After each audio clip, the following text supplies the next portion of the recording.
Yo, what is going on, guys? It is Winnick here, back again with a brand new video today. This is now the 5th episode of my new series, which I review every single Sony Spider-Man Universe film up to the release of Spider-Man Across the Spider-Verse. Today we're going to be reviewing The Amazing Spider-Man 2, which came out in 2014 and was directed by Mark Webb. So right before I go into the review, I kind of want to talk real quick about this film for just a second, because very similarly to the review I did for Spider-Man 3, I talked about how that's a very divisive film, and so reviewing it was going to be very interesting. This is like the same deal here. The Amazing Spider-Man 2 is probably arguably the most divisive Spider-Man movie in the Spider-Man Universe films. Probably even more divisive than Spider-Man 3, I would say. It seems like there's a really tough consensus over this film. There's some people who absolutely love this film, there's some people who just hate it, and there's some people who are kind of in the middle. And so this is going to be a very interesting one to review. And so I kind of just want to get that out the way real quick, because I know some people are going to be like, okay, like, what is my review going to be about this going to be? Is it going to be more towards the positive or more towards the negative? I'm going to try and be as neutral as I can with this review. Of course, I've written down on my phone the things that I like, the things that I don't like. But if you kind of want to know general consensus before I get into it, I think this movie is okay. It's not a terrible film in my opinion. There's a lot of things that I actually really do like, but it's got a lot of flaws that I will talk about later. And so this is a movie that I find watchable. I just don't think it's a very great movie in my personal opinion. And I mean, just like, this is kind of one of those movies that it kind of suffers from Spider-Man 3 syndrome in terms of just like a messy script and all that stuff. So I'll kind of just go more into the review. But yeah, I think this movie's alright. I can watch it, I can have fun with it, but not a great movie. But without out the way, let's get into the stuff that I do like about The Amazing Spider-Man 2. Because the first thing I've written down about The Amazing Spider-Man 2 is obviously we have two great leads. Andrew Garfield, in my opinion, is even better this time as Peter Parker or Spider-Man. He really put a lot of passion into the character. I mean, he was good in the first one, but I just felt like his Peter Parker was not as interesting as maybe Tobey's was. I mean, in this one, he's a little bit more interesting. I mean, we kind of have an idea of who he is from the first one, but I like the fact that his character actually, like, progressed past the first movie as opposed to just staying the same skater guy that he was in the first one. I think Andrew Garfield actually gives a brilliant performance as the character. Like, you can really feel his passion for how much he loves Spider-Man in this character. He's a big fan of Spider-Man in real life, and you can really feel the passion there. And for me, this is like kind of one of those performances where I feel like where the people who criticized Andrew Garfield's Spider-Man movies and they kind of put the criticism on him, I watched this and I'm like, I don't think you can really put the criticism on him. You can put the criticism on other issues with the movies, but his performance is not the problem in my opinion. I think he does an excellent job in this movie. Of course, Emma Stone is still great as Gwen. There's some issues that I have with the writing of her character, but her performance is still quite good. I think a lot of the emotional moments with her are very good. She's a great dramatic actor. And of course, the chemistry between her and Andrew Garfield are unmatched. They really do feel like a real couple in this movie, and you really do buy into the relationship between them. That's one of the best things about this movie, is that the relationship aspects of this movie with Peter and Gwen, but also just kind of like the friendships that go on in this movie, those are some of the best things about this movie, those kind of moments there.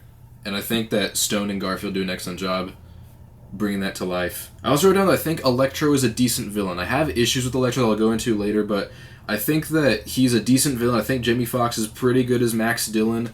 I have some kind of issues with the way the character was written, the way it was portrayed, but on paper, I think the idea of Electro is pretty good. I think I don't know if he's necessarily the best Spider-Man villain that we've had within the Webverse villains, but I think he's one of the better ones. He's one of the better ones, I'll say that. I also know there's much more memorable action sequences. One of my complaints about the first one is that some of the action sequences are not as memorable, minus a few that I really do like. However, this one has much more memorable action sequences. That's due to the colors are a lot brighter, so it stands out and pops a lot more than it did in the first one, and so I actually remember a lot of these sequences. There's also some beautiful use of slow-mo, some beautiful camera work in this one, especially at the Times Square action sequence. This film is not a great film, but that sequence in Times Square is amazing. I really do love the Times Square sequence in this film. I think it's a beautiful looking scene. It's very visually appealing, great camera work, very well directed scenes.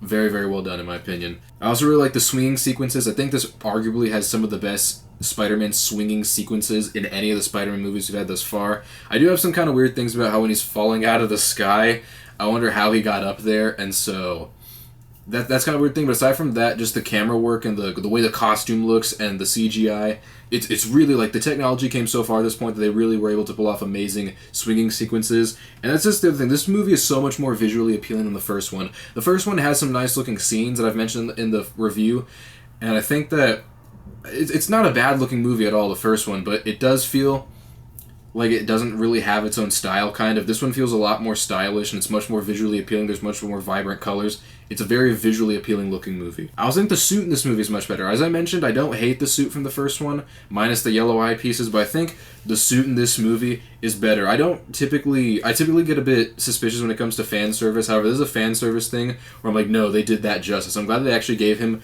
a much better looking suit that's like, it's visually appealing. I love the big white eye pieces.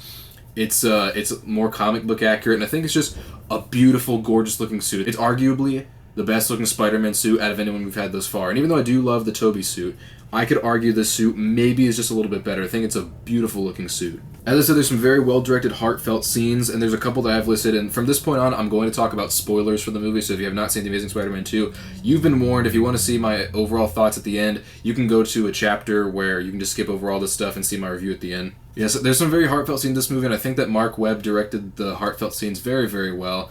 The first one that I have is written down as the Windmill Kid, and I call him that because there's a scene where this kid has a little science fair project or diorama project or whatever it is, and these kids are bullying him, and Spider-Man pops up and he scares them away, and then he uses his webs to fix his little windmill thing. I love that scene, 'cause that really does capture the heroic nature of Peter Parker, of Spider-Man. Like, that's a scene where I'm just like, that's Spider-Man. Very similar to how I felt about the van scene in the first Amazing Spider-Man movie where he helped the kid climb out with the mask and all that. Those are scenes where I'm like, yes, that is Spider-Man. That is true to the character. They nailed that so well, and I think Garfield's performances in these scenes are brilliant.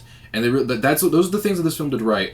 The actual scenes involving Spider-Man, this film did amazingly, which is why I can understand why people who are big fans of the comics really like this movie. And I have written down, this is the major spoiler for this thing, and I've already warned people. Gwen's death, I think, is actually a very well-directed scene. It does have some issues with the way it's set up, and I'll talk about them, the flaws, but the actual death scene itself of, her falling from the thing and the visuals of, the web turning into the hand and all that, I think it's a very well-directed scene. I think that, it really does capture the tragedy of it.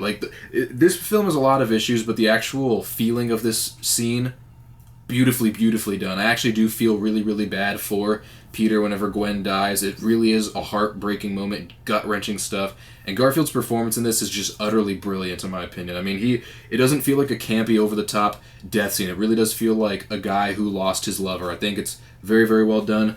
And I also wrote down one of the things I like about some of the scenes, that I like the fact that Peter tried to reason with the villains in this movie, especially with Electro. I like the fact that as soon as he remembered that Electro was the guy with the blueprints that he saved from getting hit by the bus earlier in the movie, that he was like, oh yeah, I remember you, and he actually tried to help him. I appreciate that, and I appreciate the fact that he also tried to help Harry in this movie as well, when he knew Harry to be a good guy. And so even though this film has some story issues, I like the fact that Spider-Man was a good guy the whole way through. I like the fact that he actually helped the people who needed to be helped, and I like the fact that the villains that he knew to be good people, he tried to reason with them at first. I think that's some of the best stuff about The Amazing Spider-Man 2. So although The Amazing Spider-Man 2 has some really great stuff that I really do love, this movie does have a lot of flaws, and I have written down a whole list of issues I have with this movie. I'm going to try my best not to go too deep into them, because I don't want this video to be super long. I just want to kind of just go through and explain my issues with them. I don't want to spend too much time going through them. And so yeah, let's just go ahead and get into the flaws. First thing I've written down is that I wrote that Electro is great on paper, but he's too campy in the execution. And so that's the thing that I've written down, is I think that as an actual villain, I like the idea of Electro. You do actually feel some sympathy for him. I do actually feel really bad for him in some scenes. And Jamie Foxx brings that kind of awkwardness and this kind of sympathetic side to him very, very well. But it's just the fact that they made him very campy. They gave him the comb over, and they gave him the glasses, and they made him this over the top looking nerd that you kind of see from the Riddler in Batman Forever or Killian in Iron Man 3. It's just a thing where it's it kind of just takes me out of it a little bit. So that's kind of the main issue I have with Electro, is the fact that they made him just a little bit too campy. I do actually like the idea of him, and I feel sorry for him. I think Jamie Foxx does a good job with what he's given, but they make him just a little bit too campy, especially with the nerdy stuff. The fact that he's this campy blue villain doesn't bother me all too much. I mean, sure, I can see why some people would have an issue with that, but I'm more upset with the nerdy stuff, if you know what I mean. One more thing I want to mention before I continue is the fact that Jamie Foxx, this is not the first time he's actually played a nerdy guy. If you've ever seen the film Collateral, which is an excellent film, I highly recommend checking that out. His character in that film, ironically, is also named Max, and he's kind of a nerd in that movie, but they don't overdo the nerdiness. They give him a pair of glasses And so they kind of dumb him down from being like the good-looking guy that people know him to be into just looking like a more average-looking guy. Had they maybe done that in this movie, I would have been able to buy into it a little bit more. But that's just an anecdote I wanted to put in there. That's kind of the other issue that I have with this movie in terms of the villain, is that the first movie kind of felt like The Amazing Spider-Man meets Batman Begins minus a few things, because it's like Spider-Man but just a teeny bit darker. And then it feels like with this movie they were like, okay, people didn't like the darkness of the first one, so we have to make this one more upbeat and stuff, but they ended up making it a little too campy half the time. And so it kind of felt like almost like this was a sequel to Batman Begins, but it ended up being Batman Forever. So it was like, it went from like, okay, it's a little bit darker into this one to let's just go full blown like, no, it's not so over the top it's Batman and Robin or anything, but they kind of just like took it to where it was like a little bit too campy, a little bit too over the top, a little bit too ridiculous in some things, where it's like it's very tonally inconsistent from the first movie. It actually kind of feels like Joel Schumacher directed it. It's actually kind of scary. I also wrote down one other little dumb thing they do with Electro, where whenever he falls into the electric eel pits, whenever he falls into the electric eel tank, I do actually feel kind of bad for him, but there's this weird thing where they make the electricity like zap his teeth back together. It fixes the gap in his teeth, which is just bizarre. I'm not one of those people who like trashes on it, but I'm just like, why is that there? It doesn't change anything. I don't get it. It's just weird, because like, I go from like feeling bad for this guy because he's like not happy on his birthday, and then he falls into the freaking thing and the teeth is fixed. Oh yeah, one more thing about Electro. I forgot this until I saw it written down my thing. There's a deleted scene in this movie that I do actually like, where we actually meet Max's mother, and it kind of like fleshes out more so why he's so reclusive and why he looks down on himself and why he thinks he's a nobody. I don't understand why movie. It actually kind of adds something to his character. It's like, there's something. It actually adds a little bit more to it. I kind of wish they didn't take it out, but here we are. Let's just move on. Now, here's the thing about The Amazing Spider-Man 2 that, like, really, like, this is the one thing about this movie that I flat out just don't like, and that's the Green Goblin stuff. I'm sad to say that there's something in a Spider movie that I actually hate, but the Green Goblin stuff I hate in this movie. I'm not going to go too deep into, railing in on it. I kind of just want to talk about why I don't like it. The first thing about the Green Goblin stuff is that the plotline doesn't make a whole lot of sense. So the whole thing with Harry in this movie is that his dad, Norman Osborn, who we don't know all too much, right? He dies from a disease, and this disease is, like, hereditary to Harry. But for whatever reason, like, it took Norman, like, a super, super long time to die. He died in, like, his 60s, and Harry, who's, like, a high school graduate going to college, has, like, no time. Like, he's apparently dying right now. That doesn't make a lot of sense. They don't do a good enough job of explaining it, and they kind of give this whole thing of, like, he needs Spider-Man's blood to maybe combat with the disease. And like, they even talk about in the film about like how like they don't know for sure if that's even going to work, and that's not even that good of an idea. But just the whole idea of this whole subplot just doesn't work at all. It doesn't make any sense. They don't really make a whole lot of reason for it, and the only reason they really had this Green Goblin stuff in there was for the Sinister Six stuff, which I'll get to later. But man, they just... there's no reason for the Green Goblin stuff to exist. There really isn't. That's the other thing I have down, is that I'm sad to say this, but like, I didn't want this to be my issue with the Green Goblin. Unfortunately, it is a big issue. I don't think Dane DeHaan did a very good job in this role. There's a couple scenes with him that I think are actually pretty good, like him and Peter. I actually buy the friendship between him and Peter when they're out talking on like the dock or wherever they're at. That, aside from that scene, I don't really like him that much. That scene is actually kind of good, but throughout the rest of the movie, Dane DeHaan just gives a weird performance where he's talking in this weird goblin voice where he almost feels like he's trying too hard to be like Willem Dafoe. But like, he talks that way throughout the whole thing, and I just don't buy it. He's not convincing. He's just weird, and he talks weirdly, and the plotline doesn't make any sense, and it's just so weird. Like, I want to make this very clear real quick. I have no issue with Dane DeHaan. I thought he was excellent in The Place Beyond the Pines. I really, really loved him in that movie. I don't think he did a very good job in this movie. I don't think he's a terrible actor. I just think he chose a very bizarre acting choice, and I don't think it paid off for him, but I digress. Yeah, the thing I don't understand about Green Goblin is, how does he know how to use the glider? That doesn't make any sense how he just knows how to use the glider. In the original Spider-Man movie, Norman Osborn built his glider, so it made sense they knew how to fly it. In this one, doesn't make much sense. And the other thing I've written down is that the whole disease plotline doesn't make sense, because later on in the movie, he talks about how, like, he's recovering from the disease even though he never got the blood, and like the disease comes and goes. I don't know. They never explain the disease stuff. It's a really just bad plotline they put in there because they wanted to have a Sinister Six setup. And it's kind of sad watching this back knowing that movie isn't happening. Another plotline that I have a lot of issues with this movie is the plotline of Peter's parents. If you saw my review for the first Spider-Man movie, you know that one of my complaints for that is that they set it up a little bit, but we don't learn too much about it, and it's all set up for this movie.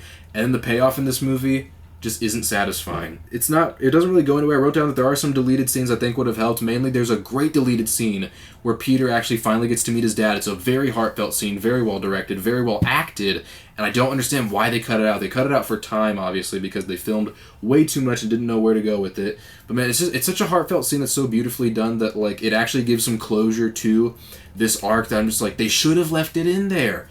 It would have actually felt so much more satisfying if they left it in the film, but there was too much going on. They decided to cut it out, which annoys me. And I also wrote down that another issue that I have with this thing is that there's this whole plot line that in the back of the calculator that Peter was given after his dad left, he throws it to the thing, and there's like these token coins in the back of the calculator, and he like finds out there's this whole secret underground transit thing using just tying stuff together that from knowledge about his dad.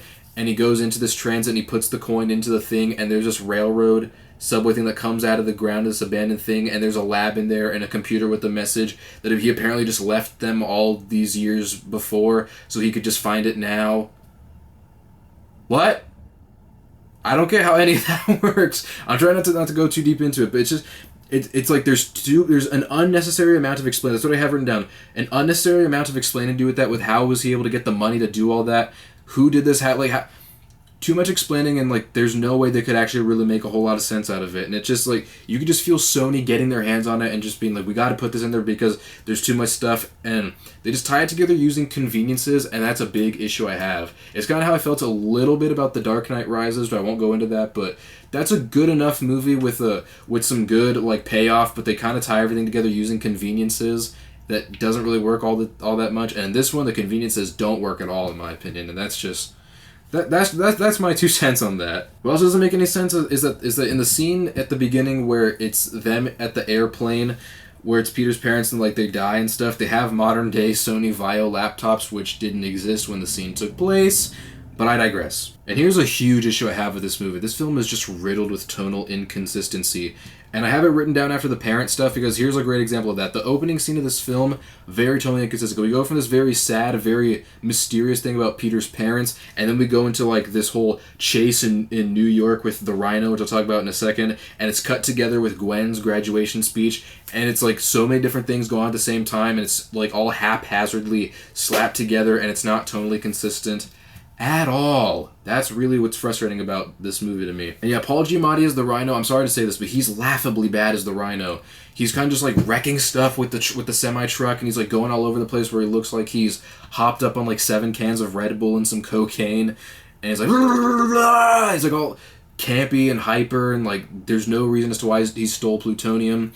And like we see some Spidey quips which are cool, we see some swinging stuff which is cool, but it's so poorly edited and so like badly slapped together.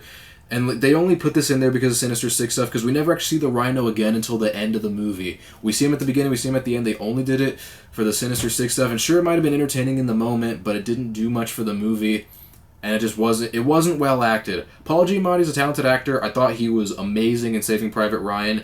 I have nothing against him. He's talented, but I don't know what he was thinking with his acting choice for the film. I don't know if someone said, hey, act this way, if he chose it. I don't know. I'm going to keep going on. Yeah, that's another thing about this movie that really bothers me, is that Gwen was written to be dumb. Now, I said in the beginning of the movie, I like Gwen's character. I like the performance. I do.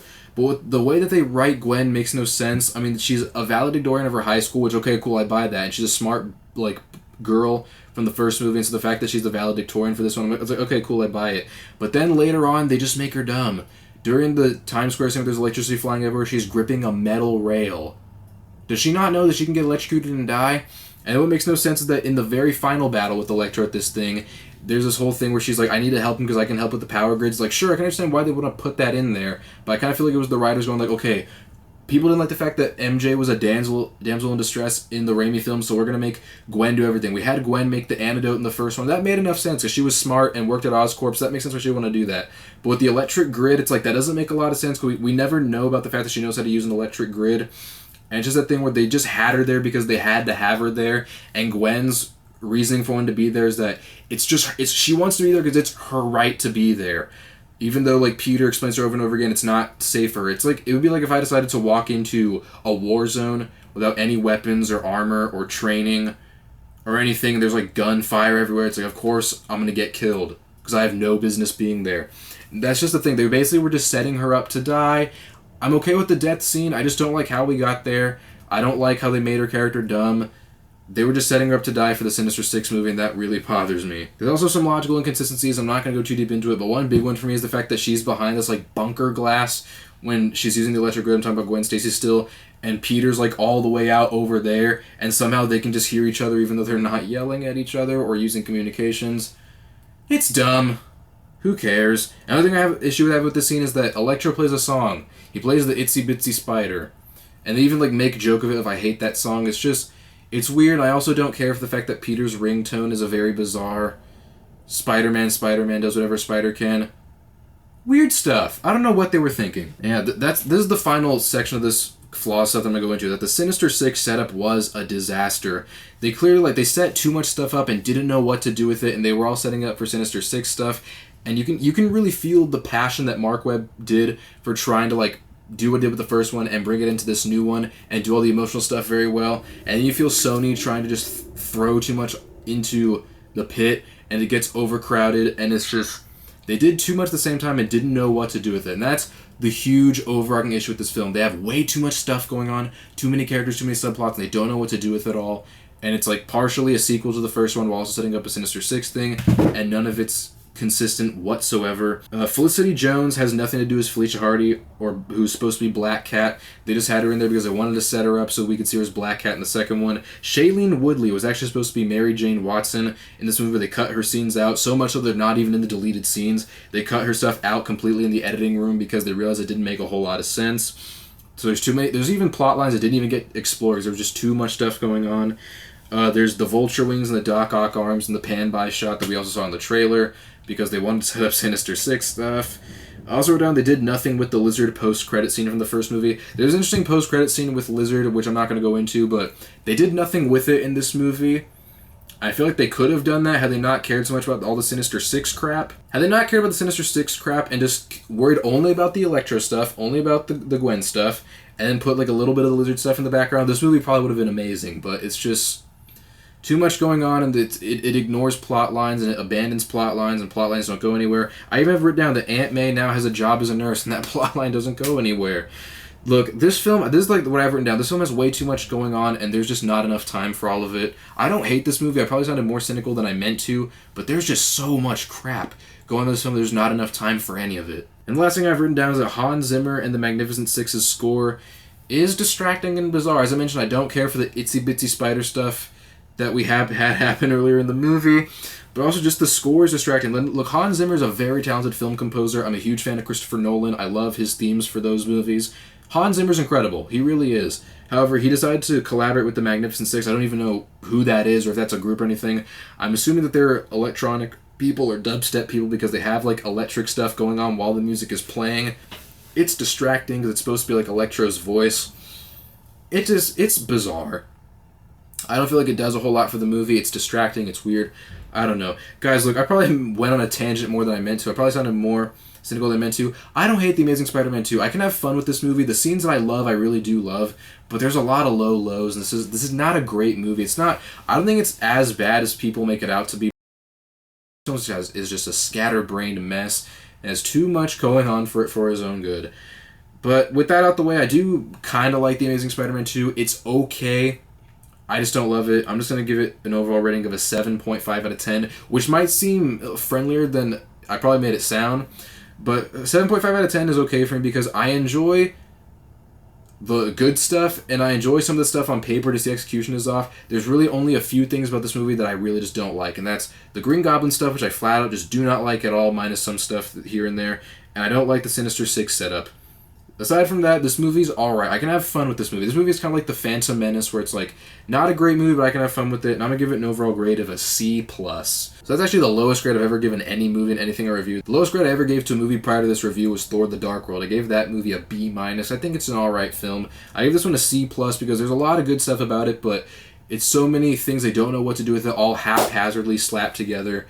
And it just does not make a cohesive film at all. It's still watchable. It still has its good moments. There's things that, as a Spider-Man fan and a Marvel fan, I do love.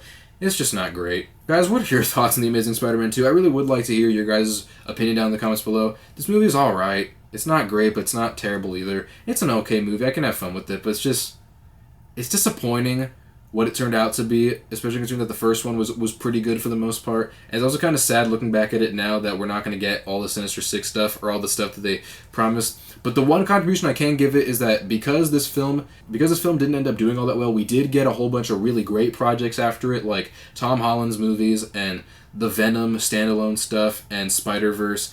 And thankfully, they made up for this movie by giving it a redemption in No Way Home. But yeah, this movie's okay. It's just not great. So that was my review for The Amazing Spider-Man 2. I hope you guys enjoyed the review. I'm sorry if I sounded way more cynical than I meant to. Let me know what you guys think down in the comments below. Tune into my channel next week to watch a review of Venom. I'm excited to talk about Venom. And I should have a review coming out for What If, I think tomorrow or the day after tomorrow. I just want to watch the last 3 episodes. Thank you guys as always so much for watching. Check out the link in the description to go follow me on Twitch, Instagram, and TikTok, and go follow me on that stuff. Thank you guys so much for watching. Make sure that you hit the like button, hit the subscribe, hit the notification bell so you get notified when I post videos. Leave a comment down below, let me know what you think. And yeah, that's been it. Peace.